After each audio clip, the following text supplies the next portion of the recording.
یہ زمانہ مسلمان جن حالات سے گزر رہا ہے اس میں یہ کامیاب نہیں ہو سکتا جب یہ دو کام نہ کرے. ایک تو یہ تقوی اختیار کرے، ایک تو یہ تقوی اختیار کرے. تقوی کا مطلب یہ ہے کہ زندگی کے تمام شعبوں میں اپنے آپ کو حرام سے بچا لے، اپنے آپ کو حرام سے بچا لے. دوسری بات یہ ہے کہ صبر کا مطلب سمجھے کہ صبر کسے کہتے ہیں. کہ صبر یہ ہے کہ جس حال میں بھی ہے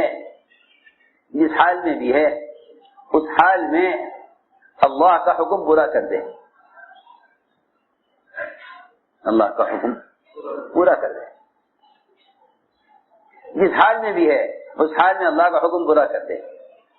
اور تقوی یہ ہے کہ جس حال میں بھی ہے اس حال میں گناہ سے بچتا رہے، اس حال میں گناہ سے بچتا رہے، حکم پورا کر دے. میں نے عرض کیا کہ صبر کا مطلب صرف برداشت کرنا نہیں ہے، بلکہ صبر کا مطلب یہ ہے کہ آدمی حالات میں حکم پر جمے، حالات میں حکم پر جمے. روزے کو صبر کہا ہے کہ تم پر حال آئے گا بھوک کا، پیاس کا، تم پر حال آئے گا شہوت کی کا، تقاضے کا. تم ان سارے ہر حال کو حکم کے لیے دبا لو، ہر تقاضے کو حکم کے لیے دبا لو. اسی لیے حدیث میں روزے کو صبر کہا ہے،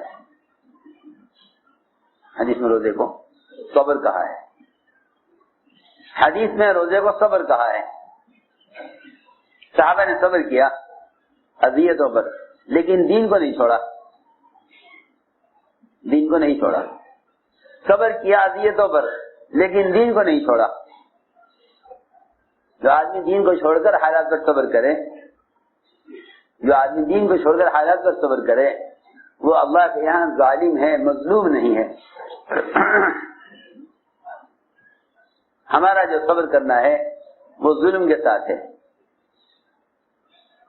ہم صبر کرتے ہیں ظلم کے ساتھ. حالانکہ صبر کرنے والا جب کامیاب ہوگا جب یہ صبر کرے مظلومیت کے ساتھ. اب سوال اس بات کا ہے کہ ساری دنیا میں مسلمانوں پر مظالم ہو رہے ہیں، مسلمانوں پر مظالم ہو رہے ہیں. لوگ کہتے ہیں کہ مسلمان جب مظلوم ہے تو پھر حالات کیوں نہیں بدلتے اور مدد کیوں نہیں ہوتی، مدد کیوں نہیں ہوتی.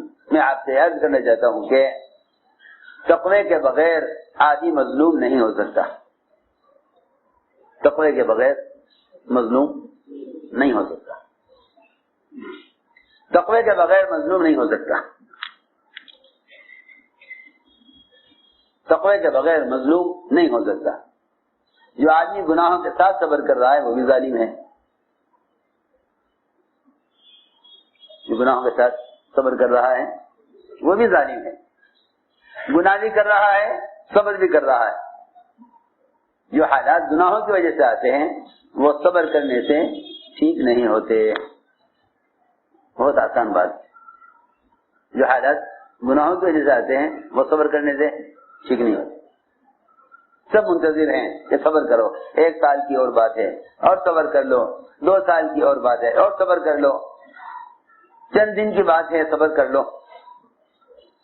پکی بات میں نے عرض کر دیا کہ جو آدمی گناہوں کے ساتھ چلیں گے، حکم توڑیں گے، ان کا صبر قیامت تک بھی ختم نہ ہوگا. اللہ نے کہا ان کے بارے میں اصبروا او لا تصبروا، صبر کرو یا نہ کرو، سواء علیکم، تمہارے لیے برابر ہے. معلوم ہوا کہ صبر کے ساتھ تقوی لازم ہے، صبر کے ساتھ تقوی لازم ہے. اگر آدمی صبر اور تقوی ان دونوں کو جمع کر لے تو اللہ تعالیٰ کا پہلا وعدہ ہے کہ ہم اس کے لیے نکلنے کا ایسا راستہ بنائیں گے کہ یہ راستہ اس کے کبھی خیال میں بھی نہیں آیا ہوگا. لیکن بہت سے موقع ایسے ہیں کمائی کے نقشوں میں، قوانین میں، مختلف دنیا کے شعبوں میں بہت سے موقع ایسے ہیں جہاں مسلمان یہ کہہ کر گناہ کر لیتا ہے کہ ہم اس گناہ سے بچ نہیں سکتے، ہم اس گناہ سے بچ نہیں سکتے۔ وہ اس گناہ سے بچنے کے لیے قدم نہیں اٹھاتا یہ سوچ کر کہ کوئی راستہ بچنے کا نہیں ہے، کوئی راستہ بچنے کا نہیں ہے۔ بہت سے گناہ مسلمان یہ سوچ کر لیتا ہے، کمائی کے نقشوں میں، خاص طور پر ملازمتوں میں، کمائی کے نقشوں میں، سرمایہ داریوں میں، کہ قانون یہ ہے آپ کو اسی طرح کمانا ہوگا۔ اللہ تعالی اسے آزما کر دیکھتے ہیں کہ یہ ان حالات میں میرے حکم کو پورا کرنے کے لیے کیا کوشش کرتا ہے، میرے حکم کو پورا کرنے کے لیے کیا کوشش کرتا ہے۔ اگر یہ کوشش کرتا ہے تو پھر میرے ذمہ ہے کہ میں اس گناہ سے بچنے کے لیے کوئی راستہ نکالوں۔ یہاں تک روایت میں آتا ہے اگر ساتوں آسمان و زمین آپس میں ملا دیے جائیں، ساتوں آسمان و زمین آپس میں ملا دیے جائیں، اس درمیان میں کوئی شخص گناہ کے اندر مبتلا کیا جائے اور وہ بچنا چاہے اس گناہ سے، تو اللہ تعالیٰ یہاں سے اس کے نکلنے کا راستہ بنائیں گے۔ تم ارادہ تو کرو گناہ سے بچنے کا، ہر راستہ ہم نکالیں گے۔ یوسف علیہ السلام کو گناہ مبتلا کرنے کے لیے سارے راستے بند کر دیے گئے، نکلنے کا کوئی راستہ نہیں، نکلنے کے لیے کوئی راستہ نہیں، سارے راستے بند کر دیے گئے، نکلنے کے لیے کوئی راستہ نہیں، سب راستے بند ہیں۔ نبی معصوم ہوتے ہیں، ہر طرف سے گناہ کے اندر مبتلا کرنے کے لیے سارے اسباب اختیار کیے گئے، لیکن یوسف علیہ السلام اس سے گناہ سے بچ کر بھاگے۔ انہیں اطمینان تھا گناہ مبتلا کرنے والوں کو کہ بچنے کا کوئی راستہ نہیں ہے۔ میرے دوستوں عزیزوں، کھلونی بات یہی ہے کہ باطل نے گناہ کے جتنے اسباب اور گناہوں کے جتنا ماحول قائم کیا ہے، اگر مسلمان اس سے بچنا چاہے تو اللہ تعالیٰ اس کے بچنے کے لیے راستہ ضرور نکالیں گے، اس کے بچنے کے لیے راستہ ضرور نکالیں گے، اللہ کا وعدہ ہے۔ 5 وعدے ہیں تقوی پر، 5 وعدے ہیں تقوی پر۔ پہلا وعدہ یہ ہے کہ ہم گناہ سے بچنے والے کو گناہ سے بچا کر نکالیں گے۔ چنانچہ یوسف علیہ السلام ایک دروازے پر پہنچتے نہیں تھے کہ وہ دروازہ پوری طرح ان کے لیے کھول دیا جاتا تھا، حالانکہ اس میں تالے لگائے گئے تھے کہ یہ گناہ سے بچ نہ سکے۔ جس دروازے پر جاتے تھے وہ دروازہ پہلے کھل جاتا تھا۔ ادھر تقوی اختیار کیا زلیخا کی حرکت پر، ادھر صبر اختیار کیا بھائیوں کی حرکت پر، بھائیوں کی زیادتی پر صبر کیا، بھائیوں کی زیادتی پر صبر کیا، کیونکہ انتقام نہ لینا یہ صبر کی مدت کو کم کر دیتا ہے۔ انتقام نہ لینا صبر کی مدت کو کم کر دیتا ہے۔ ارے سنو غور سے، انتقام نہ لینا صبر کی مدت کو کم کر دیتا ہے۔ جن کے دلوں میں انتقام کا جذبہ ہوتا ہے، جن کے دلوں میں انتقام کا جذبہ ہوتا ہے، جن کے دلوں میں انتقام کا جذبہ ہوتا ہے، ان کی کامیابی مؤخر ہوتی رہتی ہے۔ جن کے دلوں میں بدلہ لینا ہوتا ہے کہ ہم بدلہ لیں گے، ان کی اللہ کی طرف سے کامیابی میں دیر لگتی ہے۔ جن کے دلوں میں انتقام کا جذبہ ہوتا ہے، جن کے دلوں میں انتقام کا جذبہ ہوتا ہے، ان کے لیے کامیابی مؤخر کر دی جاتی ہے۔ میں نے عرض کیا کہ صبر کا مطلب یہ ہے کہ آدمی انتقام کا جذبہ نہ رکھے، انتقام کا جذبہ نہ رکھے۔ کیونکہ انتقام کا جذبہ رکھنے والوں کو اللہ تعالی جو غیروں کے حوالے کر دیتے ہیں کہ اچھا بھائی ٹھیک ہے، جب تم ان سے بدلا براہ راست خود چاہتے ہو تو تم آپس میں نمٹ لو، اور اگر صبر کرتے ہو تو اللہ فرماتے ہیں کہ پھر انتقام لینے والے میں ہوں، اگر تم صبر کر لو تو انتقام میں لوں گا، اور اگر تم صبر نہیں کرتے تو انتقام خود لے لو۔ ارے دیکھو تو صحیح، اگر تم صبر کرو گے تو انتقام میں لوں گا، اگر تم صبر کرو گے تو اللہ فرما رہے کہ انتقام میں لوں گا، اور اگر تم صبر نہیں کرتے تو خود انتقام لے لو، اگر صبر نہیں کرتے تو انتقام خود لے لو۔ اللہ اکبر۔ یوں کہیں کہ تم زبان سے بھی کوئی جواب نہ دو، زبان سے بھی کوئی جواب نہ دو، صبر کر لو، زبان سے بھی جواب نہ دو، صبر کر لو۔ آپ جانتے ہیں اگر آپ اپنے کسی مقدمے کے لیے عدالت میں بولنے کے واسطے کوئی وکیل کر لیں جو جج کے سوالات کا جواب دے، کوئی وکیل کر لیتے نا لوگ، مقدمہ ہے وکیل کر لیا ہے، وکیل کی شرط یہ ہے کہ آپ عدالت میں بولیں گے نہیں، سوال کرے گا جج، آپ کی طرف سے جواب، آپ کی طرف سے جواب کون دے گا؟ وکیل دے گا، جی ہاں، آپ نہ بولیے گا، آپ کو نہیں معلوم جج کس طرح بات گھمائے گا اور کیسے سوال کرے گا، آپ بولیں گے تو آپ خود ہی پھنس جائیں گے، آپ نہ بولیے گا۔ اللہ اکبر۔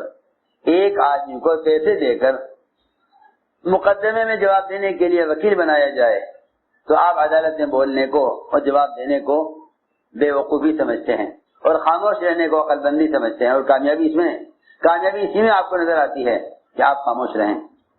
اللہ اکبر۔ جو آدمی اللہ کو وکیل بنا لے اور پھر یہ نہیں کہ ہم جواب دیں گے،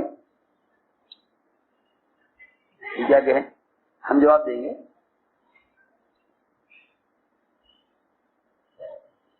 وہ تو جواب وہ دیتا ہے جو اپنی طاقت کو غیبی اور فرشتوں کی طاقت سے زیادہ سمجھتا ہے، وہ جواب دے گا۔ حالانکہ اصل بات یہ ہے کہ اللہ تعالی انتقام خود لے لیں گے لوگوں سے، بشرطے کہ تم صبر کر لو، انتقام نہ لو،